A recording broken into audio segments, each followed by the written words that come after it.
नमस्कार, आदाब, सत श्री अकाल। मैं कुमार संजय वारदा 365 में आपका स्वागत करता हूँ। साथियों, हमेशा की तरह मैं आपके बीच में एक नई कहानी के साथ आता हूँ। आज फिर एक नई कहानी के साथ आप लोगों के बीच में उपस्थित हुआ हूँ। कहानी को अंत तक ज़रूर देखिए, कहानी बहुत इंटरेस्टिंग होने वाली है। तो चलिए कुछ समय ना बर्बाद करते हुए कहानी शुरू करते हैं। ये कहानी है उत्तर प्रदेश के ज़िला बरेली के थाना बहेड़ी। उसके पास एक गांव पड़ता है फरीदपुर।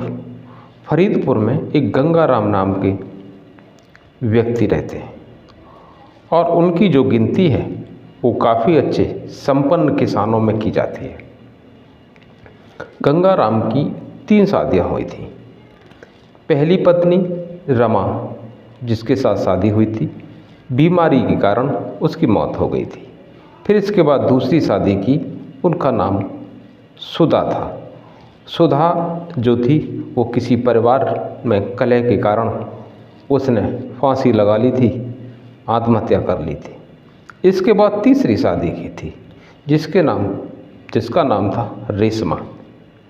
अब रेशमा से उन्हें 4 बेटियां और 2 बेटे पैदा होते हैं। अब बड़ी बेटी जो ललिता थी उसकी शादी कर दी थी और उससे छोटी थी गीता। गीता ने 8 तक की पढ़ाई की थी और पढ़ाई में उसका ज़्यादा मन नहीं लगता था, तो उसने पढ़ाई छोड़ दी थी। गीता जिस उम्र से गुजर रही थी उस उम्र पर अगर ज़्यादा ध्यान ना दिया जाए तो बच्चों को बहकते हुए देर नहीं लगती है। वे सही और गलत का फर्क नहीं समझ पाते। ऐसा ही कुछ गीता के साथ हुआ था। गीता एक गंगाराम के जो अन्य बच्चों से थोड़ा हटके थी। वह जिद्दी किस्म की थी, इसलिए उसके मन में जो आता वो वही करती थी। उसे लड़कों के साथ रहना, उनसे दोस्ती करना, उनके जैसा रहना, बिंदास घूमते हुए मस्ती करना कुछ ज़्यादा पसंद था। इसलिए वह लड़कों की तरह कपड़े पहनती थी और उनकी तरह हेयर स्टाइल भी रखती थी। अब गांव में अक्सर लड़कों के साथ घूमती रहती थी और उम्र के साथ साथ उसके बदन में नहीं बल्कि उसके चेहरे में सुंदरता में भी निखार आ रहा था। गंगाराम के पास ट्रैक्टर और मोटरसाइकिल दोनों ही थे। अब गीता दोनों को चलाना जानती थी, इसलिए उसका जब मन करता मोटरसाइकिल लेकर के निकल जाया करती थी। उसे लड़कों से कोई परहेज नहीं था, इसलिए गांव के लड़के अक्सर उसके साथ रहते थे। गीता नादान तो नहीं थी, वह लड़कों की मंशा को ना समझे, इसलिए अपने बिंदासपन में वह लड़कों को अपनी उंगलियों पर नचाती थी। लेकिन लड़कों को इसका जो फ़ायदा होना चाहिए था वो भी मिलता था। वे लड़के गीता को जो चाहते थे गीता से वो सब कुछ मिलता था।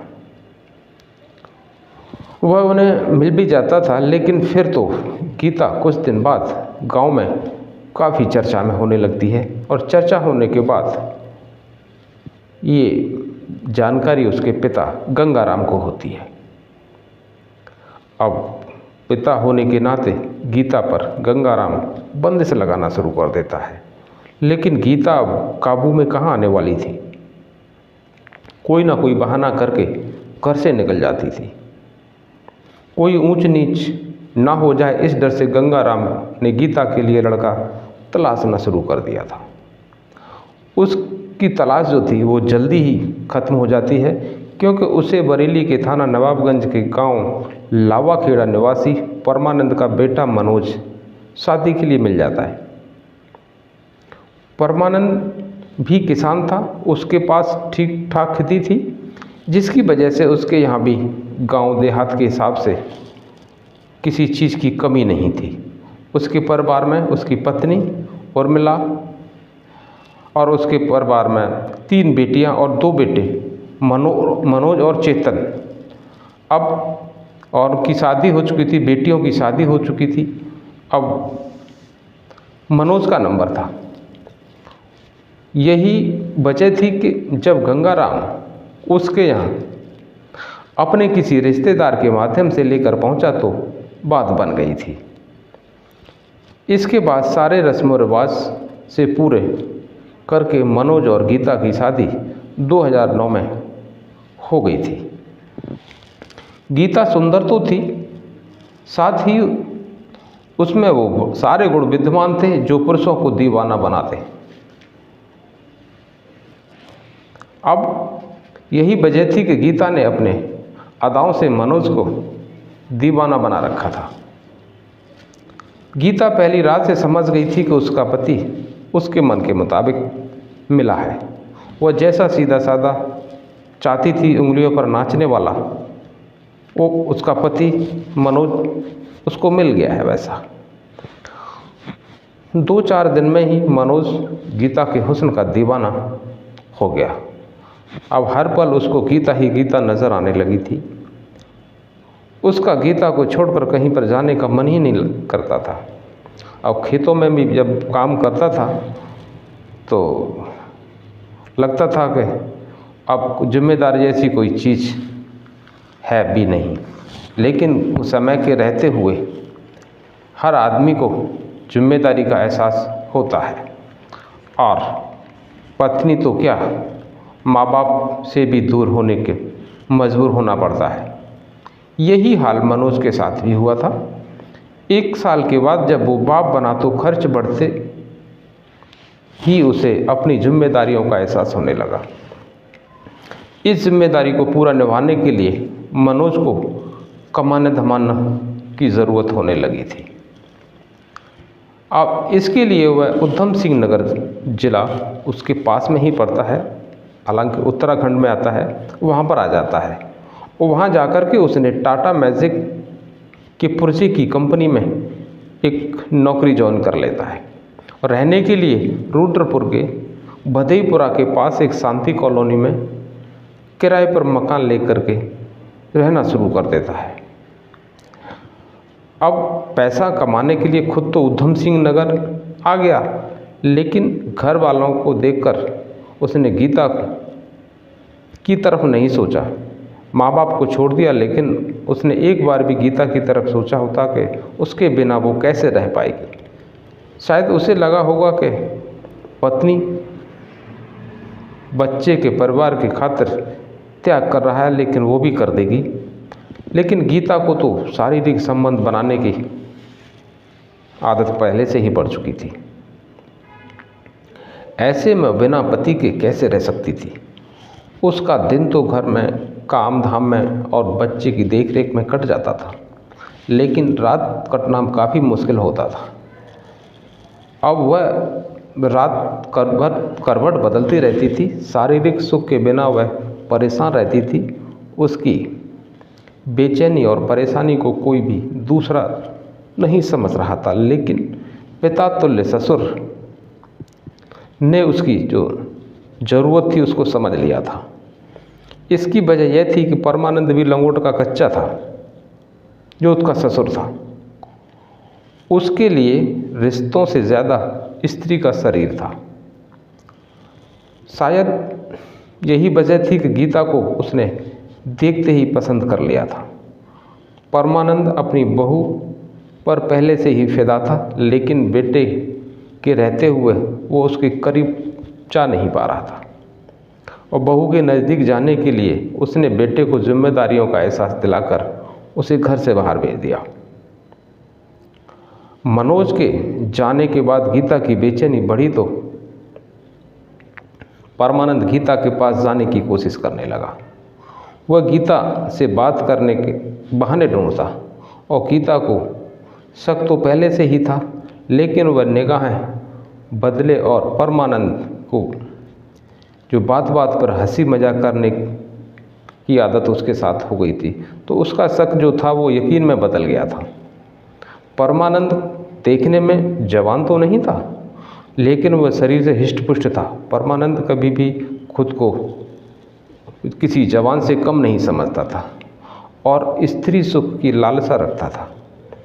परमानंद वासना में इस कदर अंधा हो चुका था कि मर्यादा ही नहीं बल्कि नाते रिश्ते भी भूल गया था।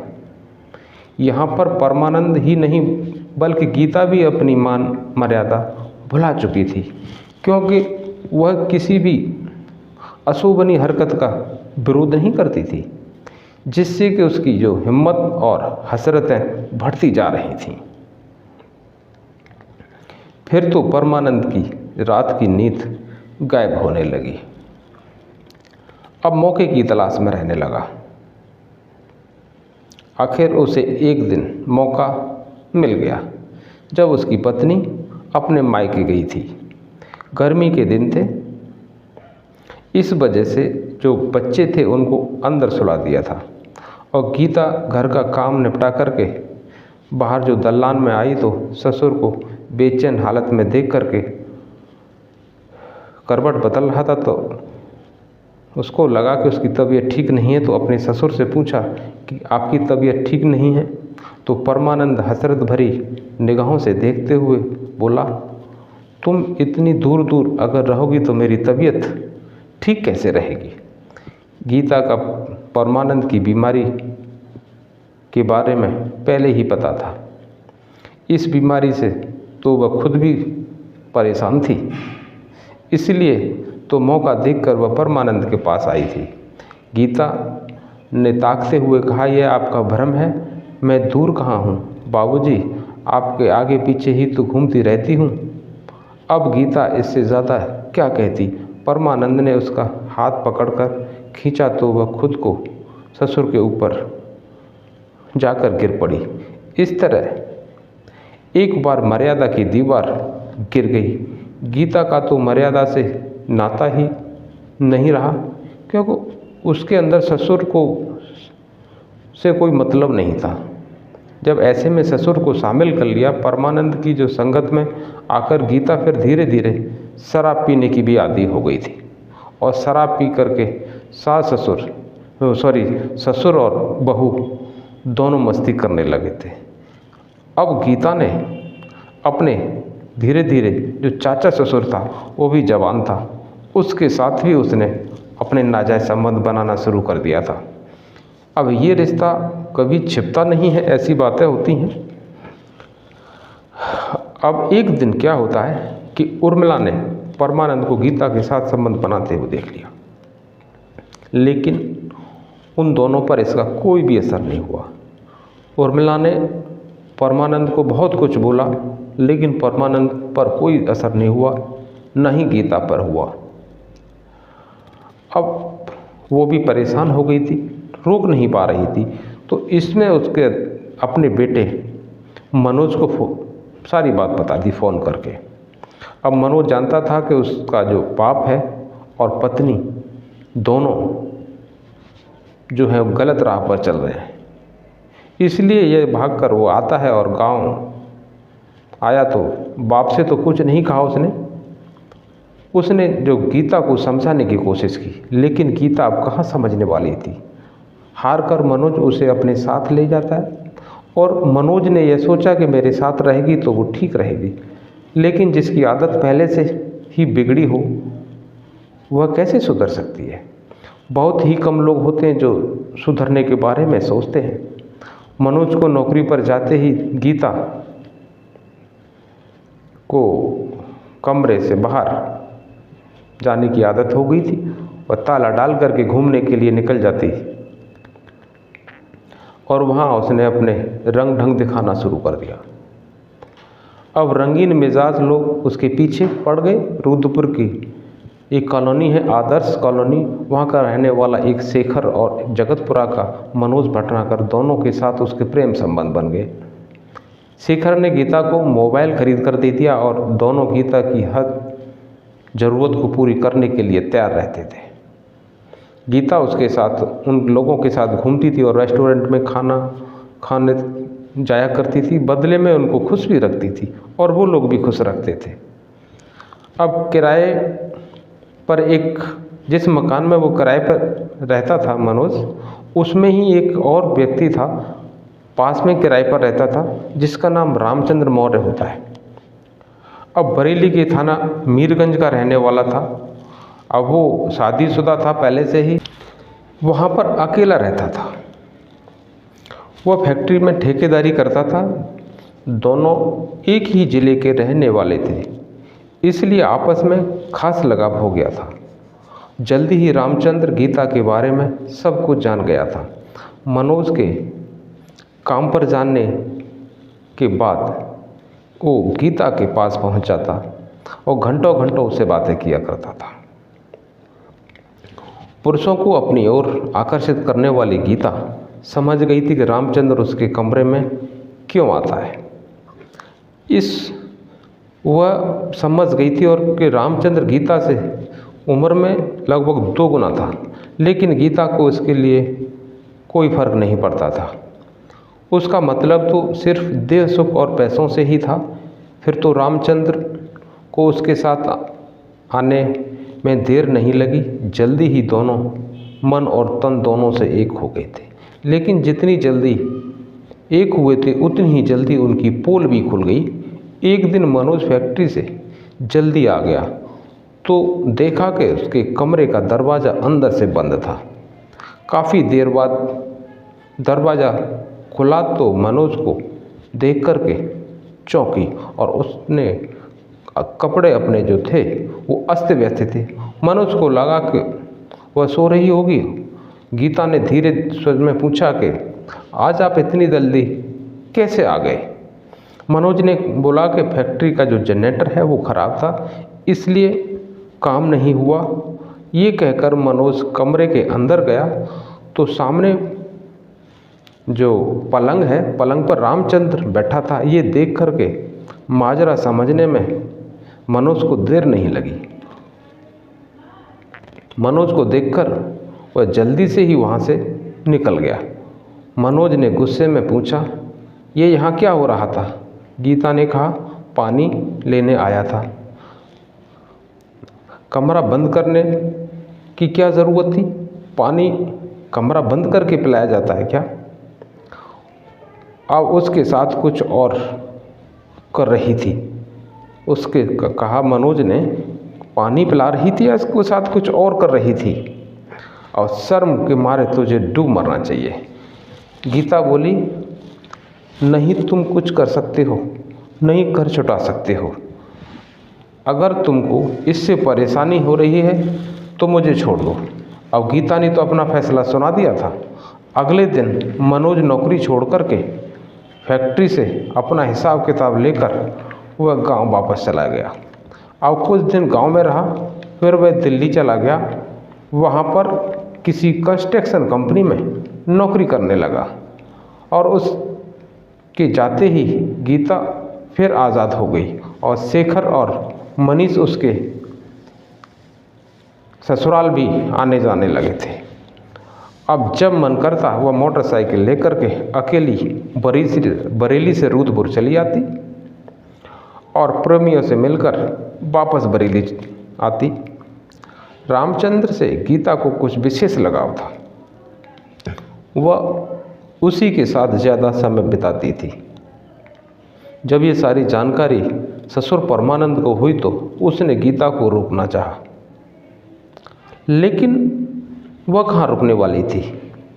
उसने एक दिन गीता को रामचंद्र के साथ आपत्तिजनक स्थिति में देख लिया तो उसने सरेआम रामचंद्र की पिटाई कर दी थी। रामचंद्र को यह बहुत बुरा लगा था, लेकिन उस समय कुछ नहीं कहा उसने। गीता को भी ससुर की ये सब हरकतें पसंद नहीं आई, क्योंकि वह नहीं चाहती थी कि कोई उस पर बंदिश लगाए या उसको कोई अपनी जागीर समझे। जब उसने अपने पति मनोज की बात नहीं मानी तो परमानंद की बात वो कैसे मान सकती है। परमानंद उसके रास्ते में एक रोड़ा बनकर सामने आ रहा था। अब उसको लगा कि इस रोड़े को हटाया जाए, तो इसको हटाने की उसने तैयारी करना शुरू कर दिया था। इसके लिए उसने रामचंद्र को तैयार कर लिया और वह राजी भी हो गया, क्योंकि उसने अपनी जो बेइज्जती हुई थी उसका बदला लेना था। अब गीता ने ससुर को ठिकाने लगाने की योजना बनाना शुरू कर दिया। अब उसके अनुसार वह 27 जुलाई को परमानंद को मोटरसाइकिल से रुद्रपुर रामचंद्र के कमरे पर लेके आती है और देर रात तक गीता, रामचंद्र और परमानंद बैठ कर के शराब पीते हैं। और गीता और रामचंद्र ने कम पी थी और परमानंद को ज़्यादा पिला दी और उसी शराब में नींद की गोली मिला दी, जिससे कुछ देर बाद परमानंद बेहोश होकर के गिर गया। उसके बाद रामचंद्र और गीता ने अंगोछे से उसका गला घोंट दिया। इसके बाद गीता ने बाइक स्टार्ट की तो रामचंद्र को पीछे बिठाया और परमानंद की लाश को बीच में बिठा करके पकड़ लिया रामचंद्र ने। इसके बाद काला डूंगी रोड पर भाखड़ा नदी पर के किनारे जो ले गए और वहां पहुंचने के बाद परमानंद की लाश को बोरी सहित नदी में फेंक दिया। अब 11 अगस्त को गीता बाइक से अपने ससुराल पहुंची तो परमानंद के बेटे ने पूछा, जो बेटा चैतन्य था छोटा वाला, उसने पूछा तो उसके कह दिया कि वो कहीं रिश्तेदार के यहाँ घूमने गए हुए हैं और वापस आ जाएंगे 1-2 दिन में। अब 2 दिन बाद गीता ससुराल से फिर वहाँ से चली आई और गीता के जाने के बाद जब परमानंद घर पर नहीं पहुँचा तो घर वालों को उसकी चिंता होने लगी। फिर उन्हें गीता पर शक होता है तो परमानंद के छोटे बेटे चैतन्य ने कोतवाली नवाबगंज में जाकर के पिता की गुमशुदगी की रिपोर्ट लिखा दी और ये सारी जो वारदात जो हुई थी उसके साथ कि गीता उसको बैठा के ले गई थी, ये सारी कुछ रिपोर्ट में दर्ज कर दी थी। फिर वहाँ के इंस्पेक्टर तिवारी जी ने गीता और उसके साथी मनोज भटनागर के फ़ोन नंबर सर्वे लाइन पर लगाते थे और साथ में उसका जो रामचंद्र था उसका भी सभी का फ़ोन सर्वे लाइन्स पर लगा दिया जाता है। और फिर गीता से फ़ोन भी किया जाता है तो बताया जाता है कि गीता गुजरात में है और पुलिस समझ रही थी कि गीता वास्तविक बहुत ही शातिर किस्म की महिला है। नंबर की कॉल डिटेल से पाया गया कि पता चलता है कि वह सबसे ज़्यादा जो बात करती थी वो अपनी बहन बड़ी जो थी उसकी ललिता से बात करती थी। अब पुलिस ने जब ललिता और उसके पति प्रमोद को थाने लाकर पूछा तो गीता का ठिकाना उन लोगों ने बता दिया। गीता बरेली के मीरगंज के सामने रामचंद्र सेठ के मकान में किराए पर रहा करती थी और उसी के साथ रामचंद्र मौर्य भी था और दोनों को गिरफ्तार कर लिया जाता है और दोनों से पूछताछ करने के बाद परमानंद की हत्या का जुर्म कबूल कर लेते हैं। तो साथियों, ये थी आज की कहानी। ये कहानी अगर आपको पसंद आई हो तो एक लाइक और हमारे चैनल को सब्सक्राइब ज़रूर करें। कहानी को सुनाने का उद्देश्य किसी को भावनाओं को ठेस पहुंचाना नहीं, बल्कि नई पीढ़ी को गलत कार्यों से जागरूक करना है। कहानी सुनने के लिए बहुत बहुत धन्यवाद।